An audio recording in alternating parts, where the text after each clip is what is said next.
한화갑 한반도 평화재단 총재 나와 계십니다. 어서 오십시오, 대표님. 예, 안녕하십니까. 예. 어제 밤 12시에 저도 깜짝 놀랐어요. 예. 저는 아침 일찍 방송이 있기 때문에 일찍 자는데 예. 계속 울려가지고 이게 뭔가 봤더니 사태. 근데 제가 좀 대표님께 여쭤볼게요. 정치 생활을 오래 하셨으니까 일반적으로 정치인들은요, 9시 뉴스, 그죠? 뭐 8시 뉴스, 10시 뉴스, 그걸 딱 계산을 해가지고 혹은 신문의 마감 시간을 계산해서 이런 것들을 발표하지 않습니까? 또 어제 같은 경우에는 아주 예외적이에요. 어떻게 보셨어요? 예. 저도 이완구 총리께서 그러한 이 형식을 거쳐서 국민들 앞에 자기 의사를 발표하지 않을까 그런 생각을 했었습니다. 그런데 어저녁에 12시 넘어서 이 텔레비전 자막으로 그게 나오더라고요. 예. 어저녁에 저는 그 경상북도 봉화군에 그 현불사라는 절이 있습니다. 예. 근데 그 현불사에 오늘 10시부터 그 큰 행사가 있어요. 근데 제가 매년 참석하기 때문에 오늘 거기 참석하려고 그 모텔에서 잤는데 밤에 그 텔레비전을 보니까 그게 나오더라고요. 그래서 저도 참 이완구 총리 출발할 때 상당히 그 자신의 차 있고 또 이 국민들한테도 어떤 기대감을 줄 만하니 그런 정치인으로 생각해서 잘하리라 그렇게 생각했었죠. 그런데 대단히 참 안타깝고 어느 면에서는 좀 아까운 사람이 되어버렸다 그런 생각도 듭니다. 그러니까 예를 들면은 총리 후보로 지명이 됐다가 우리는 사실 지난 1년간 2명의 총리 후보자의 낙마를 보지 않았습니까? 그런데 그때마다 그래도 기자회견 형식을 빌어서 본인은 오늘 스스로 총리 후보직을 사퇴합니다. 뭐 이런 형식은 있었어요. 근데 이완구 총리 같은 경우에는 그냥 대통령한테 전화했다라는 것, 그리고 국무총실이 확인해줬다라는 형식을 빌어서 그런 형식이 전혀 없었단 말이에요. 이 사실 자체는 그렇다면은 국무총리가 그만큼 사퇴를 글쎄 이걸 어떤 심경에서 그렇게 툭 던지고 그냥 이 칩거에 들어갔는지 모르겠어요. 제가 아침 신문을 보니까 이완구 총리가 박 대통령하고 통화한 시간이 우리 시간으로는 밤이었고 페루 시간으로는 아침이었더라고요. 그래 아침 6시 지나면은 대통령하고 통화를 해가지고 사의 표명을 하려고 그 시간에 했다. 이제 그런 기사가 있더라고요. 그러니까 이완구 총리가 사퇴 전에 임명권자인 대통령에 대해서 예우를 갖췄다. 그렇게 생각이 들어요. 그리고 요 며칠 동안 이완구 총리는 인간으로서 자기가 지금까지 정치인으로서 살아온 과정에서 가장 혹독한 나날을 보냈을 것입니다. 어떻게 보면 인간적으로 말입니다. 분하고 원통하고 원망스럽고 심지어 그냥 그대로 놔둘 수 없는 그런 적개심까지 일으키느니 그런 말하자면 인간의 오역 칠정을 한꺼번에 다 경험하는 그런 순간순간을 보냈을 것입니다. 그래서 저는 앞으로 우리가 이런 이완구 총리의 이런 경우를 통해서 우리 정치사의 새로운 장을 여는 새로운 총리 선출 절차라든지 또 그리고 이 총리가 돼 가지고 그래도 국민들한테 희망과 그리고 이 약속을 할 수 있는 그런 여건을 스스로 만들어가는 그런 풍토를 조성했으면 좋겠어요. 그래, 앞으로는 다시는 이런 일이 벌어지지 않도록 우리가 제도적으로 훌륭한 총리가 나올 수밖에 없는 그러한 풍토를 만들어가야 될 거 아니냐 그런 생각을 해봤어요. 그래서 다시는 이완구 총리 같은 그런 일이 벌어지지 않도록 우리가 앞으로 제도적 장치를 했으면 좋겠어요. 개인적으로 억울한 측면이 분명히 있겠죠. 그리고 이제 그러한 것들은 사실 수사를 통해서 풀어야 되는데 일단은 그 얘기를 조금 나중에 여쭤보고요. 오늘 박근혜 대통령도 대변인을 통해서 본인의 입장을 발표를 했는데요. 일단 박근혜 대통령의 입장 직접 한번 들어보시고 한화갑 대표와 얘기 계속 나눠보겠습니다. 화면 함께 보시죠.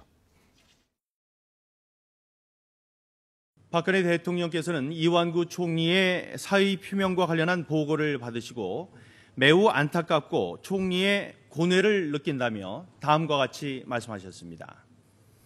이번 일로 국정이 흔들리지 않고 국론 분열과 경제 살리기에 발목을 잡지 않도록 내각과 비서실은 철저히 업무에 임해주기 바란다. 검찰은 정치개혁 차원에서 확실히 수사해서 모든 것을 명백히 밝혀내야 하며 특히 지금 경제 살리기가 무엇보다 시급한 만큼 국회에서도 민생법안 처리에 협조해 주시길 부탁드린다고 말씀하셨습니다. 예, 지금 민경욱 대변인의 그 발표 내용 들으셨는데 예. 박근혜 대통령의 입장, 원론적인 입장이라고 봐야겠죠. 예. 그죠? 예.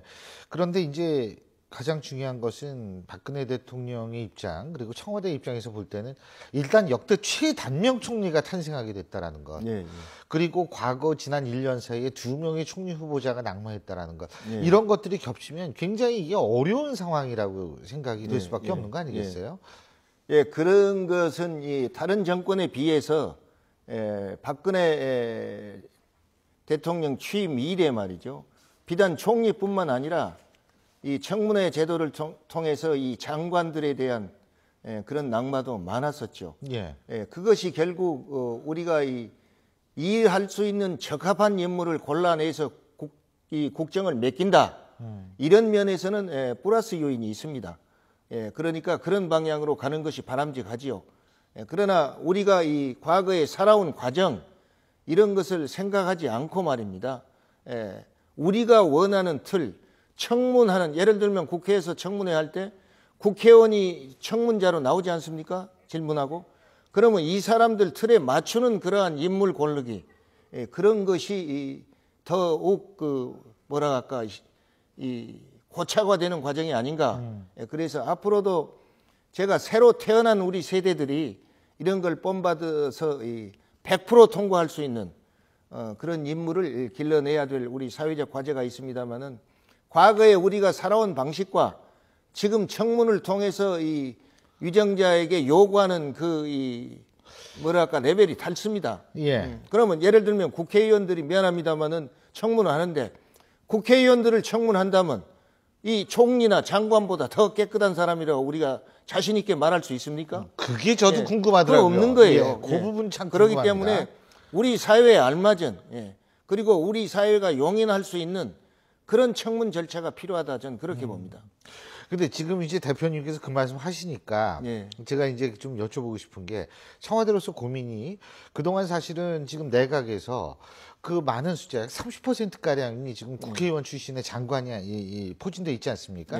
그 이유도 결국 따지고 본다면 뭐냐면 정치인 출신들은 비교적 청문회 통과하기에 용이하기 때문이다. 이런 측면도 분명히 있었을 거라고요, 사실. 자, 그러면 그래서 이제 총리도 정치인 출신을 안 쳤는데 문제는 뭐냐면 안 치고 나니까 이런 일이 벌어진 거예요. 물론 그 의혹은 명명백백하게 밝혀지고 지금은 의혹 수준인 것이 분명하고 이완구 총리가 분명히 억울한 측면이 전 있을 수 있다고 생각하지만 어쨌든 이런 의혹 사건이 불거진 겁니다. 우리나라 사실 이 정치판이 지뢰밭이라서 이게 이런 건데 자 그러면 그거 말고 그러면 관료나 법조인 출신으로 뽑자. 또 그러면 청문회 통과가 어려워요. 그러니까 이러지도 못하고 저러지도 못하는 상태 아닙니까? 어떻게 보십니까 이거? 어떻게 이게 뭐 솔로몬의 지혜가 있어야 됩니까? 우리가 됩니까? 살아온 방식이라는 게요. 결국 넓게 보면 자본주의 사회에서 우리가 돈벌이에 치중해온 그런 삶이었습니다. 자본주의 사회가 뭡니까? 직업 선택의 자유와 이윤 추구의 자유가 보장된 사회입니다. 그렇죠. 그러면 우리가 이 돈을 벌어서 쓰는데도 말입니다.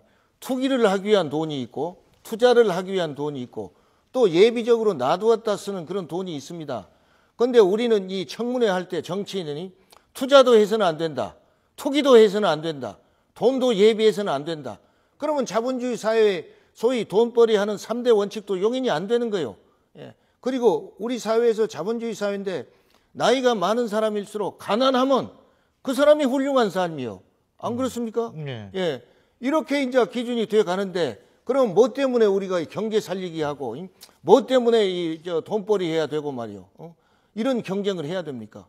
그러니까 이 자본주의 사회에 걸맞은 미국 같은 사회는요. 재벌 총수하다가 재벌 회장하다가 장관으로도 갑니다. 그럼 이 사람은 그 큰 연봉을 포기하고 국가를 위해 봉사하러 가는 거예요. 그럼 우리나라에 그런 경우가 생긴다면 아니 돈벌이하고 말이요 잘 살다가 또 여기 와서 권세 누리러 왔냐고 말이에요. 그래 반드시 얘기 나오죠. 이런 거란 말이에요. 그러니까 이 대통령이 말입니다. 예. 저는 그런 그 뭐라 할까 이 자기 철학이 있어야 된다고 봐요. 사람을 고를 때 지금 우리 사회에 흠 없는 사람이 없을 정도입니다. 과거에 공무원이고 뭐 돈벌이 한다고 할 때 아파트 사러 댕기고 투기하러 댕기고 이러지 않는 사람 있습니까? 제주도 땅 안 산 사람 몇이나 됩니까? 이건 자본주의 사회에서 당연한 겁니다. 대표님 안 그러시잖아요. 저는 물론 돈 없어 그렇죠. 불법이 아니에요. 예. 그러면 그런 걸 다 용인해서 말이죠.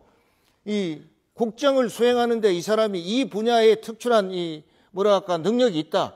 근데 결점이 있지만은 이 사람이어야만이 이 일을 해낼 수 있고 이 사람이 이 일을 해내야 우리나라의 발전이 옵니다.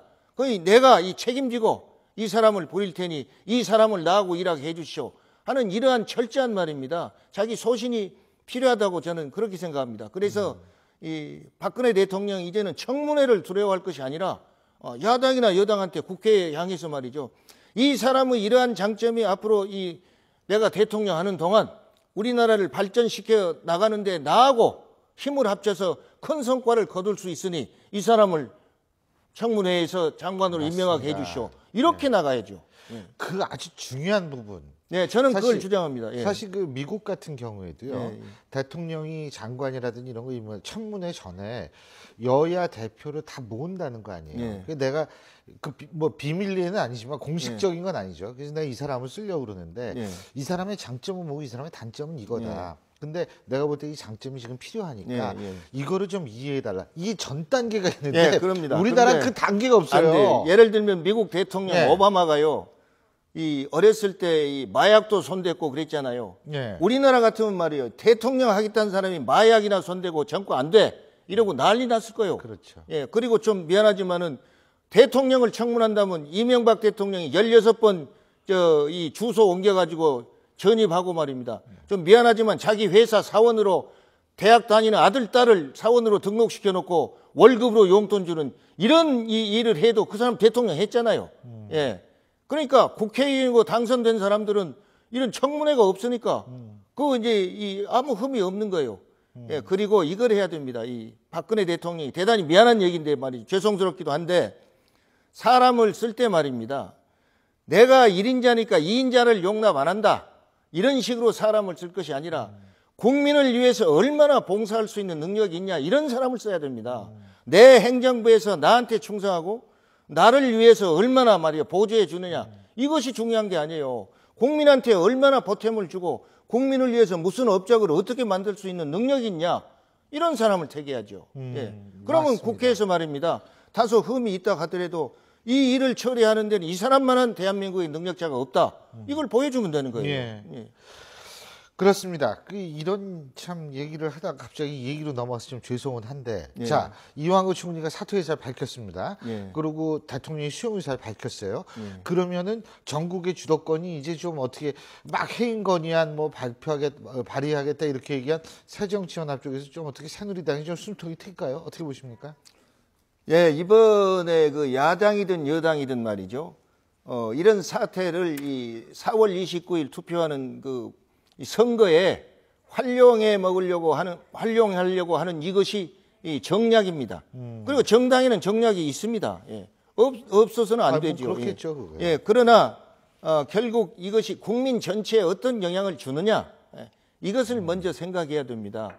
저는 그렇게 봐요. 그래서 이번 이 사태가 이 다가오는 선거에 어떤 영향을 주느냐 하는 것도 중요하지만 앞으로 이런 일이 절대로 일어나서는 안 되기 때문에 예. 내일을 위해서 우리가 어떤 제도적 장치를 만들어내느냐 이걸 가지고 선거에 우리가 이런 제도적 장치를 만들어내겠소 하고 좀 정책 경쟁을 했으면 좋겠어요. 예. 그렇습니다. 예, 예. 근데 이제 그 정책 경쟁은 좀 아직은 시간이 좀 걸릴 것 같고 일단은 4.29 재보선 판세 이게 지금 아주 좀 불투명한 것 같은데 예. 뭐 지금 이게 이제 막 그게 전 원인이 두 가지라고 보거든요. 사실은 예, 예. 선거가 가까워 올수록 사실은 격차는 좁혀지게 돼 있거든요. 그렇습니다. 양쪽 지지층이 예, 다 이제 응집을 하기 때문에 그래서 반드시 성완종 리스트에서 불거진 정국 때문에 이게 뭐 격차가 좁혀진다 이렇게 볼 수도 있겠지만 예. 선거 막판에 갈수록 지지자들이 결집하기 때문에 좁혀진다 이렇게 볼 수도 있는 거 아니겠어요? 예, 예, 예. 그래서 뭐 어떻게 될지는 모르겠습니다만 예. 기존의 재보선과 지금의 재보선이 상당히 다른 결과가 나올 거라고 보십니까? 글쎄요, 모르겠습니다. 여론조사 추이 보면은 예. 이 모두들 그 어떻게 될 거라 예견도 하고 그럽디다마는 저는 이 작년 같은데도 재보궐선거가 있었잖아요. 예. 그거 보면은 이 세월호 이 참사 이후 말이죠. 야당에서는 언제나 세월호 이 가지고 이 박근혜 정권을 이 뭐랄까 이 심판한다고 그랬어요. 예. 그러나 여당이 거의 이겼잖아요. 예. 그리고 이번 선거 시작할 때도 말이죠. 이 성 회장이 그 자살하기 전까지만 하더라도 여당이 아주 유리한 걸로 그렇게 보도가 됐었습니다. 그런데 지금도 야당은 여전히 박근혜 정부의 심판을 들고 나오고 있습니다. 예. 그러면서 뭔 얘기를 하냐. 이번에 성완종 리스트 가지고 정부 여당이 온통 썩었다 그렇습니다. 그런데 또 신문에 보도된 걸 보면 야당 사람도 그 성완종 리스트에 있다 이거요. 그러면 야당에서는 야당 사람 얘기하면 그건 물타기고 야당은 없단 말은 못하고 물타기고 말이요. 이제 여당의 그러한 그 부패를 희석시키기 위해서 그런다 이렇습니다. 그러나 과거에 보면 야당 국회의원이 무슨 비리 있어가지고 이 국회의원직 잃고 그럴 때 처음에는 야당에서 물타기 한다고 그랬지만은 나중에 유죄로 나오잖아요. 그렇기 때문에 야당도 솔직하니 우리 당 사람들이 명단이 그 리스트에 들어있다면 밝혀라. 그래서 똑같이 조사해 보자. 그래 우리 잘못이 있으면 우리가 사과하마. 당당하니 이렇게 나와서 말입니다. 그렇죠. 국민한테 말입니다. 죄를 짓고 죄가 있으면 대가를 치른다는 그걸 보여줘야지. 우리가 죄진 것은 아무것도 아니고 감추고 거론하면은 누구 왜 우리 탄압하냐 이러고 여당이 죄지었다 하면은 부패했다 하고 말이요. 이런 자세 가지고 어떻게 국정을 이 책임질 그런 이 여당이 될 수 있는 자세냐. 전 감히 그런 말씀을 드리고 싶어요. 알겠습니다. 자, 그리고 이완구 총리의 사퇴 표명 이후에 사실 이완구 총리 문제가 워낙 가려서 사실은 가장 많이 또 언급됐던 분 중에 한 분이죠. 아직 성완종 리스트에 이름이 포함되어 있고 좀 여러 가지 정황적 증거가 나오고 있다라는 그런 의심이 드는 분, 바로 홍준표 경남지사인데요. 홍준표 경남지사의 거취, 여기에도 관심이 쏟아지고 있습니다. 네. 여기에 대한 홍준표 지사의 반응 직접 보시고 얘기 계속 나눠보겠습니다. 거취를 이야기하는 게 참 불쾌합니다. 그것은 임명직의 문제지 선출직의 문제는 재판이 확정될 때까지 거취표명 웃는 이야기하는 거 그거는 불쾌한 이야기입니다. 관례도 아니지 않습니까? 국회의원이 그럼 기소가 돼갖고 거취표명을 하는 일이 있습니까? 선출직들이 선거법 위반 연루돼가지고 재판 확정까지 거취표명을 하는 사람이 있습니까? 그렇지 않습니다. 예, 대표님, 뭐 논리적으로는 다 맞는 말 아닙니까? 예, 어떻게 보십니까? 제가요, 예. 며칠 사이에 그 우리 홍준표 지사 표정을 보면은 그 생기발랄하고 당당하던 분이 요새는 많이 위축되어 있는 것 같아요. 예. 그리고 또 자기가 과거에 그 많은 피의자를 조사해 본 경험이 있기 때문에 검사, 모래시계 검사였죠. 검사 또 예. 유명한 검사였고 그래서 자기가 어떤 이 처벌을 받게 된다는 거 알고 있는 것 같아요. 그렇기 때문에 심지어 그 3심이 끝나야 이 죄가 있어도 확정되는 것이지 3심 끝나기 전까지는 무죄 확정이다. 무죄 추정이다. 또 그것도. 그 얘기를 하고 있고 그런 설사 그 돈을 받은 것이 현실로 나타나더라도 나는 3심까지 가서 도지사직을 수행하겠다. 이런 의욕을 표현한 것 같아요. 예. 그렇죠. 뭐 본인 또 홍준표 지사도 억울한 점이 분명히 있을 테니까. 근데 누구를 대표님이 보실 때 누구를 먼저 소환을 할 거라고 보십니까? 제가 그걸 어떻게 알겠습니까? 그래도 그러나 굉장히 오랫동안 정치계 생활하시면서 아마 대통령이 귀국하시기 전에 본격적으로 착수한다면은 저는 홍준표 지사가 먼저 될 것 같습니다. 왜 그러냐면 이완구 총리가 사표를 냈지만은 사의를 표명했지만은 대통령이 와서 수리하기 전까지는 아직 아직 총리입니다. 국무총리죠. 국무총리입니다. 예, 그럼요. 그렇기 때문에 현직 국무총리를 피의자로 이 검찰에 부른다는 것은 그건 우리 그 국가 위신을 생각해서도 이 좀 삼가야 될 문제 아닌가. 그래서 저는 대통령이 돌아오시기 전에 이걸 착수한다면은 홍준표 지사가 예. 먼저 아마 불려갈 가능성이 있다. 그런 생각이 듭니다. 알겠습니다. 다음 주에는 또 굉장히 많은 변화를 겪을 것 같습니다. 다음 주에 또 그 변화에 대해서 말씀해 주십시오. 오늘 말씀 여기까지 듣죠. 고맙습니다. 감사합니다.